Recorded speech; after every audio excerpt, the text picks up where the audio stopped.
अस्सलाम वालेकुम ख़वातीन व हज़रात, आप सबको हमारी तरफ से ईद की ढेरों खुशियाँ मुबारक हों। मेरे साथ हैं गज़ल अशरफ, मुझे कहते हैं हसनैन लियाकत। और आज हम मॉर्निंग शो में तो हैं, लेकिन मॉर्निंग शो में हम ईद बिल्कुल। मना रहे हैं और ईद में हमारे साथ बहुत ही स्पेशल मेहमान मौजूद हैं जिनसे हम किस्से कहानियाँ पूछेंगे। जी हाँ। उनकी ईदें कैसी होती थी, वो बचपन में क्या कुछ करते थे, अब उनकी ईद कैसी होती है, क्योंकि मोस्टली हमारे पास सेलिब्रिटीज़ आती हैं जिनको लोग जानते हैं।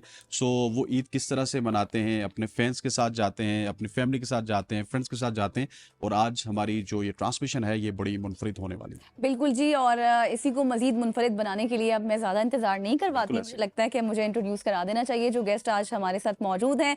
तो हमें जॉइन कर चुकी हैं आज ईद के रोज़ में पलवशा अब्बासी साहिबा। आप पॉलिटिशियन हैं, पाकिस्तान पीपल्स पार्टी से इनका ताल्लुक है। Thank you so much Palwasha for your time. Thank Eid के यू। रोज़ आपने हमें वक्त दिया अपना।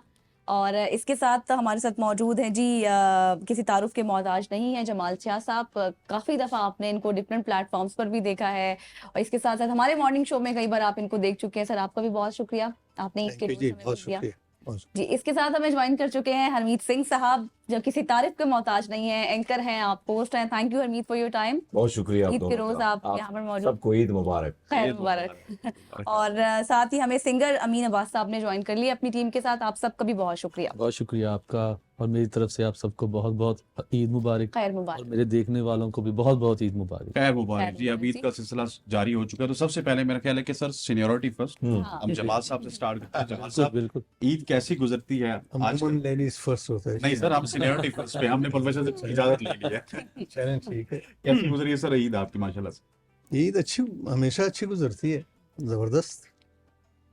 लेकिन ये है कि ईद पे नॉस्टैल्जिया हाँ। बचपन की ईदों का रहता है, जो बहुत ही रंगीन होती थी, बड़ी ज़बरदस्त होती थी। और चूँकि मैं बलूचिस्तान से हूँ, क्वेटा से हूँ, हमारी ईद ज़रा मुख्तलिफ हुआ करती थी जब हम बच्चे थे। हम्म। तो एक तो ये कि सुबह सवेरे उठ के, बल्कि उससे पहले अपने कपड़े वपड़े रात को तैयार तैयार रखना कर लेते और जूते वगैरह वगैरह के जी कल पता नहीं क्या एक दो दफा लगेंगे। ट्राई भी कर लेना उनको। जी हाँ, कपड़े पहन के ईद की नमाज पढ़ के फिर कब्रिस्तान जाना ज़रूरी होता था ताकि बुजुर्गों को दुआ करते, और फिर वापस आके ईदियाँ जमा करना, और फिर निकल के हमारे उस दौर में मेले हुआ करते थे। तकरीबन हर शहर में मेले थे, और हमारी तरफ तो क्वेटा में भी मेला हुआ करता था, और एक मेला गुलिस्तान शहर है एक, अच्छा। वहाँ होता था। और उस मेले में अफगानिस्तान के बड़े नामी ग्रामी सिंगर्स, बहुत अच्छे अच्छे, वो आके अपने अपने बड़े बड़े खैमे सजाते थे। अच्छा। और ईद के रोज़ हम ईदियाँ जमा करने के अलावा जो हमारी रस्म है वहाँ, वो अंडे लड़ाने का। अच्छा। अच्छा। अंडे। जी हाँ, वो हम पहले से तैयार कर लिया करते थे। अंडे उबाल के, रंग के, उसके नक्श निगार करके, और बाज़ औक़ात जो माहिर अंडेबाज होते थे हाँ। वो अंडे की जर्दी और वो सफ़ेदी निकाल के उसमें सुराख करके लाख भर देते थे अच्छा। ताकि वो सिरा बहुत मजबूत होता। और उस लाखी अंडे से तो फिर लोग बेशुमार अंडे जीता करते थे। अंडों की कतार हुआ करती थी, 12 अंडे, 24 अंडे, और पता नहीं कितने कितने। तो मेलों में रक्स हुआ करते थे मुख्तलिफ इलाकों के, सर्कस हुआ करता था, मौत का कुआं, मौत का गोला, और पता नहीं क्या क्या। वो ईदें ज़ाहिर है अब आजकल मुमकिन नहीं है, इसलिए कि सिक्योरिटी सिचुएशन बहुत बदल गई है। एग्जैक्टली। लेकिन रिवाइवल उन ईदों की होनी चाहिए, इसलिए कि इस ईद का असल मज़ा जो है वो कल्चरल एस्पेक्ट है उसका। बिल्कुल। बाकी ज़ाहिर है आपने रोज़े रखे होते हैं, मैं रोज़े बहुत पसंद करता हूँ, एहतमाम से रखते हैं। मैं एहतमाम से रखता हूँ, सवाब के लिए नहीं, वैसे ही मुझे वैसे मज़ा आता एहतमाम है होता है, रोज़े की हाँ। कैफियत का। और मेरी बड़ी प्रैक्टिस हुई हंगर स्ट्राइक की भी, एज अ स्टूडेंट भी और अदरवाइज भी। तो रोज़े मैंने मतलब मुझे बहुत पसंद है। और रोज़ों के बाद जब ईद आती है तो ज़ाहिर है वैसे ही खुश Exactly. आजकल ये है कि ज़ाहिर है लेने के बजाय ईदियाँ देनी पड़ती देनी हैं, पड़ती और बैठ के आप या न्यूज़ देख रहे होते हैं या फिर दोस्तों का इंतज़ार कर रहे होते हैं मिलने मिलाने के बाद, और ऐसी गुजरती है। लेकिन अब तो देने का भी ट्रेंड बदल गया है ना, अब वो जो 150 दिया करते थे अब वो भी ला। ज़ाहिर है 150 की क्या हैसियत। इस बिल्कुल। ज़माने में अगर हमें 5 रुपए ईदी मिलती, हाँ। हम अपने आप को पता नहीं क्या रईस समझते अमीर थे। समझते थे। सही। बिल्कुल ऐसे है, बिल्कुल ऐसे जी पलवशा, आप कैसे गुजारती हैं ईद? आपसे तो ये नहीं पूछ सकते बचपन में, क्योंकि आपका बचपन इतना दूर तो है। मेरा बचपन काफी दूर है एक्चुअली। लेकिन ये है कि अब तो ऑफ कोर्स इनकी बात बिल्कुल ठीक है, इट्स सो डिफरेंट नाउ। पहले थिंग्स वर सो डिफरेंट, आपके बड़े बुजुर्ग जिंदा होते थे, दादा अबू, दादी अम्मा, नानी। नानो नाना अबू, तो उधर जाया करते थे, उनसे मिलने का एक अपना ही मज़ा होता था। लेकिन अब जाहिर है उस तरह से सब बड़े लोग नहीं रहे, लेकिन दोस्तें भी उस तरह से नहीं रही, आधी मैरिड हैं, आधी पाकिस्तान में नहीं है, कज़न्स भी सारी बिजी हो गई, तो अब थिंग्स आर वेरी डिफरेंट, लेकिन अभी भी अच्छी है। बट जिस तरह से पहले हुआ करती थी ऑफ कोर्स उसका तो कोई कंपैरिजन नहीं है। पहले वो कार्ड्स वगैरह देना और एक अलग एग्जैक्टली, सी यस, चीजें आई थी। Remember we were always very excited about Eid, क्योंकि हम लोग एक दूसरे को कार्ड्स दिया कार्ड्स करते थे, देते और थे। उस टाइम उसके ऊपर आप पोइट्री भी लिखते थे, डब्बे में डब्बा, डब्बे में केक, मेरी डिफरेंट तरह के सहेली कार्ड्स होते थे। So it was just, I guess वो चीज कभी वापस नहीं आ सकती, नहीं आ सकती। या फिर हम बहुत बड़े हो गए। बिल्कुल ऐसे है। बिल्कुल। पाजी अच्छा, ये जो ईद है हमारे लिए तो चले, हम बीइंग ए मुस्लिम अगर इसको देखें तो हमारे लिए ये एक इस्लामी त्यौहार भी है, लेकिन मोर और लेस अगर पाकिस्तान में मुसलमानों की तादाद देखी जाए तो ये कल्चर का हिस्सा भी है। बिल्कुल। सो आपकी ईद मतलब डेफिनेटली आपके लिए ये त्यौहार उस तरह से तो नहीं है जिस तरह से हमारा मजहबी होता है, लेकिन आप बचपन में भी इसको सेलिब्रेट करते थे, आज भी सेलिब्रेट करते हैं, और ये आपके लिए कैसे लम्हात होते हैं? अच्छा, पाजी एक बात बताऊं मैं कि हमारे जो लोग हैं यहाँ पे उनकी तादाद बड़ी कम है, यस। और हम इंतजार करते हैं विसाखी का। हाँ। विसाखी आएगी, गुरुद्वारे जाएंगे, हसन अब्दाल, वहां पर मुख्तलिफ ममालिक से सरदार आएंगे, लेकिन उमूमन अब जितने सरदारों से पूछेंगे ना तो हमें इंतजार होता है बड़ी बेसब्री से। अभी तो मैं आपकी शो के लिए आया जी। हूँ और मुझे फिर वापस जाना है गाँव, क्योंकि गाँव में मेरे दोस्त जो अभी कुछ देर पहले इमरान अब्बास साहब पाकिस्तान के बड़े मारूफ एक्टर हैं, तो उन्होंने मुझे कहा हरमीत आप मेरे पास आ जाओ,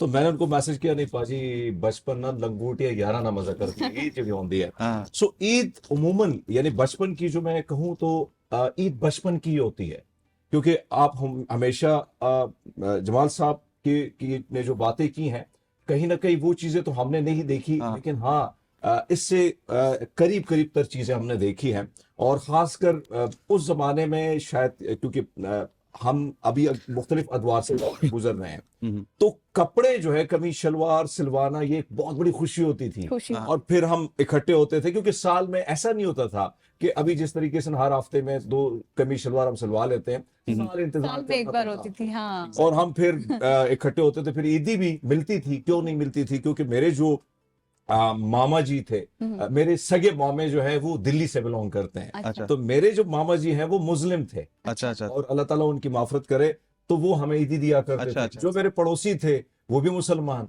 वो भी दिया हाँ। करते थे, तो कभी ऐसा महसूस नहीं किया कि भैया ये मुसलमान है और हम सिख हैं। हाँ। तो ये सेलिब्रेशंस बड़ी मजे की होती थी, और फिर एक पिकनिक पे निकलना, और पैसे तैयारी इकट्ठे करना, पैसे इकट्ठे करके रखना, सब हाँ, दिखाना। और ये भी बताना कि मेरे पास ज्यादा मेरे है। पास ज्यादा है। तो मेरी बड़ी बहन जो है, क्योंकि उमूमन लड़कियों को पैसे ज्यादा मिलते थे, Yes. तो बड़ी जेलसी होती थी कि भाई इसको क्यों मिल और रहा वो है। संभाल के भी रखती थी, पटाखे भी नहीं बजाती थी। हाँ, बिल्कुल। तो ईद, यकीन माने ना कि मेरी ईद हमेशा जो है ना वो गांव में ही गुजरती है, चाहे मैं मुल्क से बाहर हूँ या किसी शूट में हूँ या अपने शोज में हूँ, लेकिन शोज करने के बाद मैं कोशिश करता हूँ कि यार मैं गांव चले जाऊं और अपने दोस्तों के साथ गुजारूं। जबरदस्त, ये तो आपने बड़ी अच्छी बात की कि ईद दोस्तों के साथ ही अच्छी लगती है। अमीन अब्बास साहब, आप भी बताइए ना, आपकी ईद कैसी गुजरती है? कोई गाने बजाने भी ईद में होते होंगे, पार्टीज भी होती होंगी? जी हसनैन भाई, बिल्कुल ईद के दिनों से स्टार्ट हो जाते हैं हमारे। अभी यहाँ से फ्री होके हम जाएंगे अपने इवेंट्स पे, तो हमारी ईद जो होती है तकरीबन रमज़ान शरीफ में तो हम तकरीबन बिल्कुल रोज़े ही रखते हैं। फाइनेंशियली भी रोजे ही होते हैं। वैसे ये अजीब बात है कि रमजान में अगर आप अरब वर्ल्ड में जाएं तो बड़ा गाना होता है, बहुत जश्न के साथ रोजे मनाए जाते हैं। हाँ, बिल्कुल ऐसे है। लेकिन इन्होंने बड़ा कहा कि हमारे सही रोजे होते हैं। बाकी गाँव रहता है। मैं फिर अरब जाना पड़ेगा। लेकिन वैसे भी फैमिली में भी त्योहार वगैरह तो ईद पर होते होंगे ना। इस हॉल में बैठे सर जितने भी लोग हैं ना, आप तीनों को ईद का सबसे ज्यादा इंतजार रहता है कि फाइनेंशियल गेन्स भी होंगे ईद पे। बिल्कुल बिल्कुल। ईद का दिन जो सुबह सुबह टाइम नमाज पढ़ के फिर अपनी फैमिली में ईद गुजारते हैं, फिर जब इवेंट्स होता है तकरीबन नाइट को इवेंट्स होते हैं हमारे, अच्छा। तो फिर उसको हम इवेंट पे चले जाते हैं। ये बात नहीं कि हम घर को टाइम नहीं देते, घर को भी टाइम देते हैं लेकिन अच्छा, अगर फैमिली में कोई इवेंट हो और किसी शो में भी जाना हो तो बात फिर फाइनेंशियल के तौर पर आ जाती है, तो किसको ज्यादा प्रायोरिटी देते हैं? अब देखें अगर हमारा जो इस वक्त फनकार जो आर्टिस्ट है, हम्म हमारे यहाँ कुछ भी हो जाए, हम्म, मतलब मेरी सिस्टर का इंतकाल हुआ तो मैं अच्छा उनको दफना के शो पे गया था। इट्स योर जॉब, हाँ, job। It's your job. एक लोगों ने commitment होती है ज़्यादा। हाँ बिल्कुल। लोगों ने इतना एहतमाम किया होता है, लोगों के यहाँ कुछ हो जाए तो वो शो कैंसिल कर देते हैं। ऐसे ही है, हमारे यहाँ कुछ हो जाए तो वो नहीं कैंसिल करते हैं, वो कहते हैं भाई हमने तो इतना अरेंज किया, आप आए। एग्जैक्टली, तो इसलिए हम अपने शो को भी टाइम देते हैं और फैमिलीज को भी टाइम। ठीक। सही हो गया। तो अब मेरे ख्याल अच्छा, से शाह जी से एक सवाल सर, क्योंकि हमने पाजी से भी पूछा है, ऐसा सवाल, मुख्तलिफ सवाल भी होना जी चाहिए जी कि आपने एक्टिंग भी की, आप डिफरेंट शोबों में भी रहे, तो कभी ऐसा हुआ कि ईद मुल्क से बाहर या फिर अपनी out फैमिली of से दूर country। गुजारनी आपको पड़ी हो और फिर आपने फैमिली को मिस किया हो? मैं जब लंदन में पढ़ा करता था तो वहाँ मैंने कुछ ईदें कोयटा से ज़ाहिर है दूर गुजारी हैं, लेकिन ये है कि उस ईद का कोई मज़ा नहीं है। हम्म, हालांकि यार दोस्त वहाँ भी बहुत थे, पाकिस्तान से और दूसरे ममालिक से भी, लेकिन जो मज़ा अपने इलाके की ईद का है वो कहीं बाहर आ नहीं सकता। जैसे बिल्कुल जैसे मैंने कहा कि गुलिस्तान एक शहर है हमारे गुलिस्तान में, वहाँ उन दिनों बड़े बड़े मेले होते थे और अफ़गानिस्तान के बहुत नामी ग्रामी सिंगर्स माशाल्लाह। वहाँ आके एक एक हफ्ता 10-10 दिन उनके स्टॉल्स होते थे, बड़े बड़े खेमे, और वो गाया करते थे। बहुत ही अच्छे सिंगर, हम्म, सही, इंतहाई अच्छे। ठीक हो सही गया।